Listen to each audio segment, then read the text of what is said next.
Andrew Kay, CEO of the South Australian Business Chamber. Luckily, I can read that behind you, because I keep on going, reverting back to Business SA. It takes a long time sometimes to change people's mental operations. Okay, so I saw in the paper and also elsewhere the last few days that you've published your latest business sentiment survey in South Australia, and it probably wasn't very positive or encouraging. No, it's the survey that we do every quarter. We've been doing it for decades now, and we do it in conjunction with Willam Buck here in Adelaide. And the results about business confidence were as low as they've been. The results about business conditions were as low as they've been since the middle of COVID. Okay. And that really surprised us, because we were taking this survey during the March quarter, when we have Live Golf, we have the start of Gather Round, we have the Fringe, we have the festival. So normally we get a spike in positivity, but this year that wasn't the case. Okay, so you said business conditions were considered low by business people. What does that mean? Is it because consumers, households are not spending? Is it investment conditions, government policy? It's a combination of things, Antonio. Look, the number one concern for businesses is still the cost of doing business.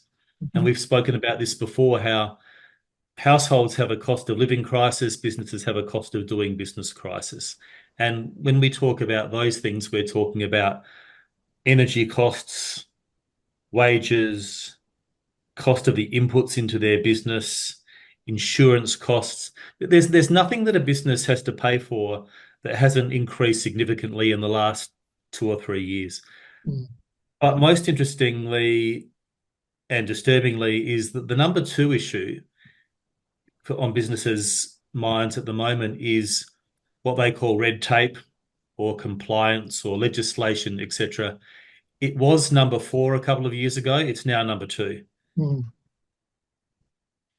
So there's been an increase in compliance costs. What are the new regulations, new paperwork? Compliance always comes with a cost, and there's a few ways you can look at it. If all of a sudden there's someone in your business who used to be out serving customers or on the road selling, but now they're spending a day or 2 days a week filling in forms, dealing with paperwork online, getting through either council or government regulations, that's not productive time, and that's a cost to the business. So that's probably a result of a number of things. One is the impact of the industrial relations changes that came out of Canberra. But I know if you speak to anyone in a small business, they'll just tell you at the most basic level from the council up, everything seems to take them longer, whether that's getting hold of someone on the phone, having to wait for hours to get through, or being on hold, or completing one form to be told that they've missed something and they've got to start again, and it's back to the drawing board, and who do they talk to? It's the frustrations that anyone who runs a small business would agree with. Yes. So the industrial relations changes were interesting. We're talking about the equal pay for equal work, roughly. I'm not sure if that's the wording that's being used. Same job, same pay. Same job, same pay. Yeah. And the working and there's obviously working from home and the right to disconnect as well, and businesses spending time trying to get up to speed with all these changes, and criminalisation of underpayment, which is called wage theft. And unfortunately, we don't really like the term wage theft, because generally the businesses I speak to, certainly our members, they're all trying to do the right thing by their staff and their employees to keep them. And if they accidentally get something wrong in what is a very complex environment of paying awards, they can now be hauled over the coals for something that could have been quite accidental. And they'll say to me, you often read in the paper where maybe a big supermarket like Woolworths has been caught out on doing something, and they say if Woolworths with all their staff can't get their payroll right every fortnight, what chance does the small business have of doing that? Yeah, yeah, indeed. So compliance is number 2, cost of doing business number 1. And you said this was in the March quarter when usually there's a pickup. And I remember you saying once that the contacts in the business world say that you can never get enough of events, and they've been enjoying that. Brings activity. We've just had the Chihuly exhibition that's just finished a couple of weeks ago. Outstanding exhibition. Visited during the daytime. Didn't have the opportunity to go in the evening. But and that event, the Chihuly, the Botanic Gardens were hoping for around 750,000 visitors, and I think they ended up at 1.2, 1.3 million visitors went through. Beautiful. Excellent. Okay. And since we last spoken, there was Independence Day, is that the word, for tariffs. The tariffs, however, I don't think have really bitten, and they've sort of been imposed and delayed and reduced. And an election in Australia with a somewhat surprising result. At least the size of the result, I think, was surprising. How are these two? They wouldn't have been part of, obviously, of your survey. Are you getting any feedback on either of those? I think, and Liberation Day was what he called it. Liberation Day. Liberation Day, and I definitely would say that has had an impact on people's views on business conditions. So if you picture in the backdrop of doing the survey, they're hearing about tariffs being imposed on Australia, tariffs being imposed on China. They had the federal budget, which had nothing in it for business. And then they were in the middle of a federal election campaign where neither party were promising anything in terms of relief or incentive for business. And I think that has had a significant impact on the levels of confidence around the conditions because, as we said, there was a buzz around Adelaide at the time, but I think they were looking at the bigger picture and the impact that had. In terms of tariffs, we know that Australia has a flat 10% tariff on it, and sectors like aluminium and steel have had 25% put on them. But it's the uncertainty of it all where we're seeing Trump put tariffs onto. You still with me there? I've just Yes. You. I can't see you, but I'm sure you can see me. That's better. Trump is going out with high tariffs and using them as a bit of a bargaining tool, scaring the markets and then winding it back and giving exemptions or reductions or putting pauses on for 90 days before these tariffs will take effect. And we know that the business community, if there's one thing they don't like, it's uncertainty. And this is really playing with people's minds and reducing the incentive to make long-term decisions or investment decisions because you don't know what's going to happen next week. Yes, indeed. And so you mentioned the budget in April didn't really have much for business.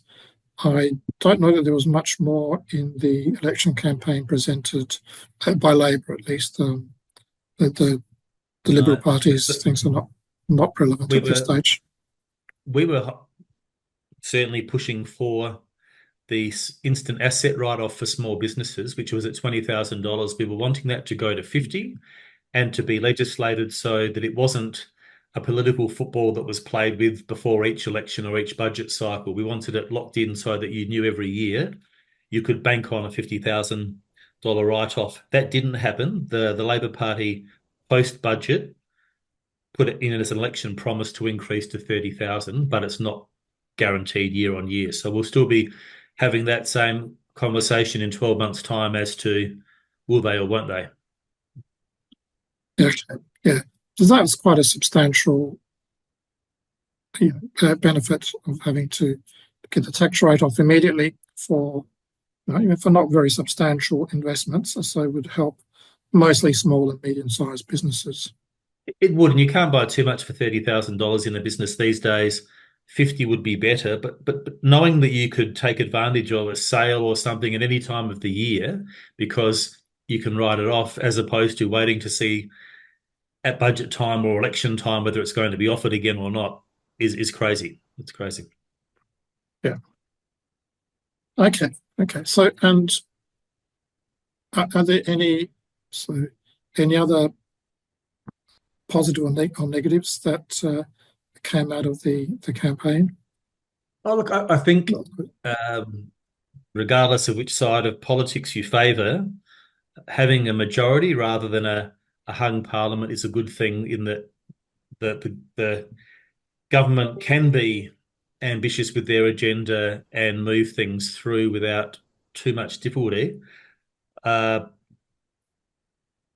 that does give business some confidence. Interestingly, the Treasurer has been talking about productivity since the election, which hasn't been a word on their agenda. But we've also heard the unions come out straight away making demands on the government, knowing that they have them locked in for the next 4 years. So it'll be interesting to see how that plays out because Australia's productivity is very low. South Australia's productivity is very low. So we tend to ask for pay rises in this country regularly, but we don't look to pump out any more in terms of product or services for that. And that's been a problem we've traditionally had. So we need to find ways to be more efficient, more effective, and get more out of our businesses in a way that they can sustain.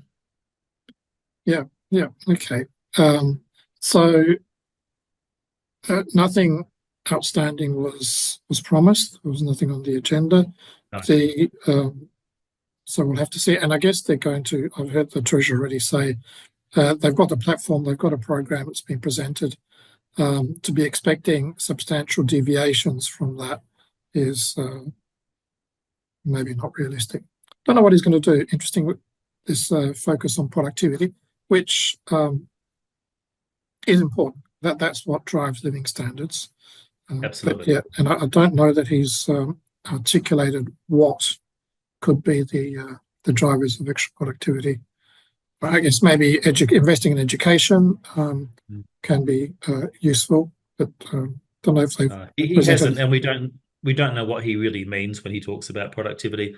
As I said, productivity hasn't been something that's been part of their agenda in the past. Yeah, that's fine. That's right. And are there any interesting major projects you've got coming up in the near future?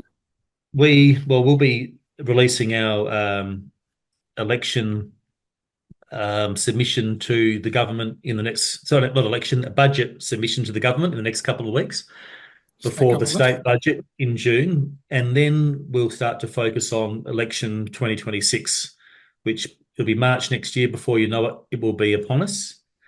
And while people are making various predictions about what that might look like in terms of result already, it's important that we present our election charter to both parties and try and find some support and policy initiatives that are important for business as part of that. The other thing that we have just announced is our annual Premier's Business and Export Awards. The nominations for that went live, and businesses can enter via the South Australian Business Chamber website. And I think the interesting thing with these awards, businesses that have been finalists or successful in the last few years, some of them have gone on to achieve incredible things in the space of a short time. And we know that recognition has helped put them on the map. It builds credibility, builds trust, and it helps to open doors. So in any business that's thinking about it, you don't have to be a big business. There's a wide number. I think there's between export and local, there's probably 23 or 4 categories you can nominate for, something in there for everyone. It's certainly well worth a look. Yeah, in terms of budget submissions, I know for the last few years you've been making recommendations around payroll tax. It will be back there again. We haven't had any businesses tell us to ignore that as an issue. Payroll tax is more of an issue than ever because we haven't seen the threshold increase since 2019 as to where payroll tax kicks in for businesses. But of course, wages in the last few years have been growing at a very fast rate. So we're seeing businesses who've never paid payroll tax before, either paying it now or being on the cusp. And they say to us, we are literally stopping from employing another person because the moment we do, we're going to start paying payroll tax. Well, And that's for it sure. escalates so quickly. Yeah. Yeah. Okay. Do you think there's any chance you're getting a better hearing on this topic? I still hold out some hope that because we've given the government 5 or 6 levers to pull around payroll tax, we're not saying abolish it. We know they won't do that. It may not happen in the budget, but hopefully, as part of the election promises, we might see maybe a move in the threshold. We're also suggesting we reduce it for regional centres, which is what happens in other states. Victoria, for example, if you're across the border in Victoria, you'll pay nearly 25% payroll tax, so about a quarter of what we do. Sorry, 25% of what we pay, and also encouraging businesses to employ more apprentices and trainees by giving them perhaps a payroll tax exemption for anyone who comes in on a trade or on some sort of certificate for their first 2 or 3 years in the business. Yeah, the topic of the trades and has surprised me over the last few years. It's a difficult one, but the trades can be a good lever for productivity improvements because there's a lot of technology that goes through TAFE and VET, and these apprentices do lots of interesting stuff. Absolutely, and we know that South Australia has a shortage of apprentices. We know that we have major projects in infrastructure, AUKUS, and others that are going to need trade qualified people. So if we can get business to start sponsoring them and encourage more of them to get through the system, it can only be a good thing. So that's why we think there's benefit in the government offering some sort of incentive there through a payroll tax discount. Oh, excellent. Oh, well, we'll see. Oh, actually, the budget's just next month. June. It might have occurred by the time we have our next conversation. Yeah, absolutely. I might try to get Stephen Mulligan in and chat about that. Okay, well, thank you very much, Andrew, for having come on to Radio Italiano with Adelaide again, and have a good weekend. You were telling me earlier that you're going to the Festa della Repubblica on the 2nd of I will be. June. So doing the second, a nice invitation from the Premier and Ernesto, the Consul of Italy. Yes. Who has a good relationship with the South Australian Business Chamber. So I look forward to getting along there and enjoying their company. It's good. Okay. Thank you very much. Bye. Cheers. Thank you. Bye now.